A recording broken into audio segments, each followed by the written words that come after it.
The occasional address is to be delivered by Mr. Robin Mellon. Robin has combined his passion for the environment, qualifications in property and finance, and understanding of construction and heritage to become one of Australia's acknowledged experts on built environment sustainability.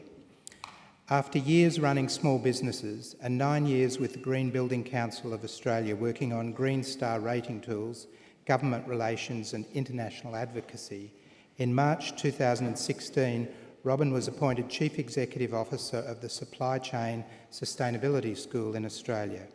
Here he stepped into the role to act as champion for the for-purpose organisation that provides small, medium and large companies within the construction and infrastructure supply chains with free sustainability learning resources, including online modules and templates.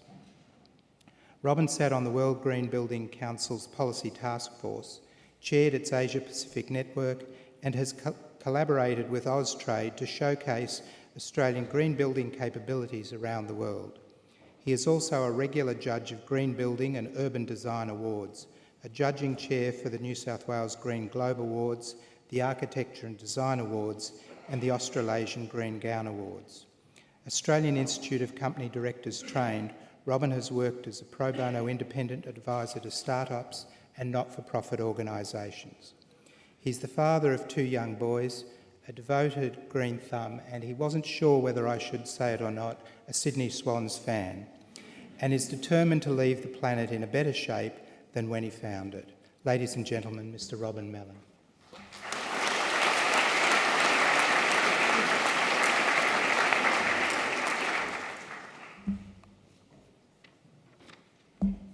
Good morning, everyone. As I begin, I would like to acknowledge the traditional owners of the land on which we're gathered today and pay my respects to their elders, past, present, and emerging. I'd also like to acknowledge the UNSW Pro-Chancellor, the Duty Dean, distinguished guests, graduating students and families, and offer my sincere thanks for the opportunity to speak this morning. 20 years ago, I was living in South London.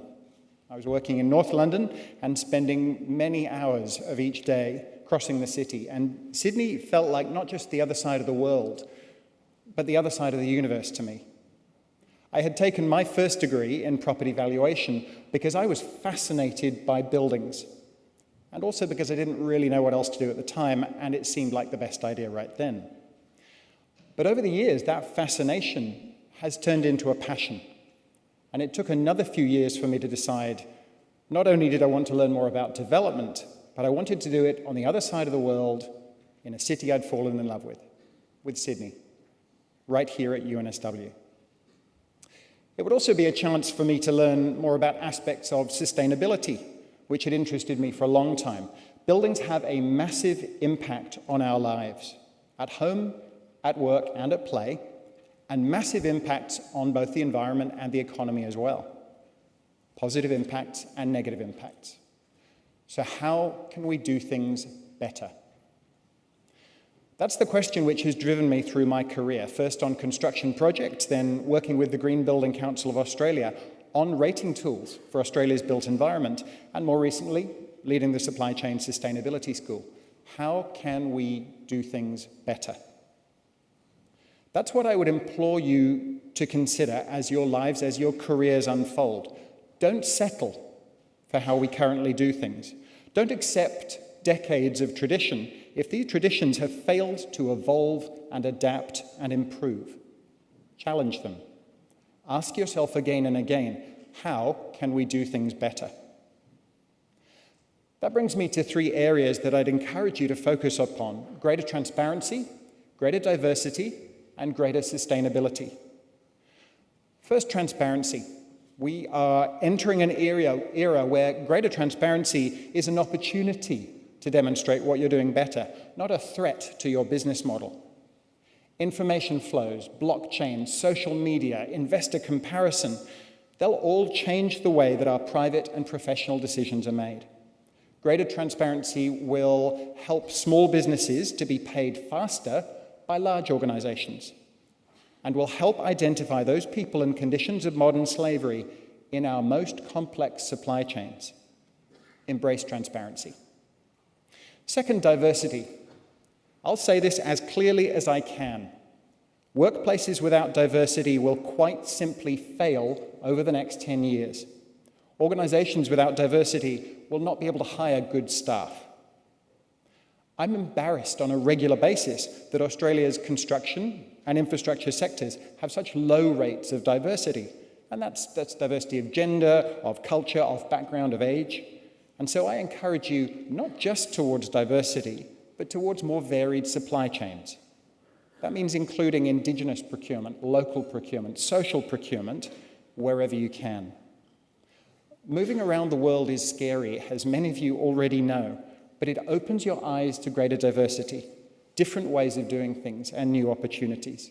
So embrace diversity. And thirdly, sustainability, environmental, economic, social sustainability. I was asked a few months ago about how I first became interested in sustainability, and I had to think for a while, but was able to respond that my mother's house in southeast England, the house in which I grew up, is now just over 400 years old. It's still doing the same job it was built to do.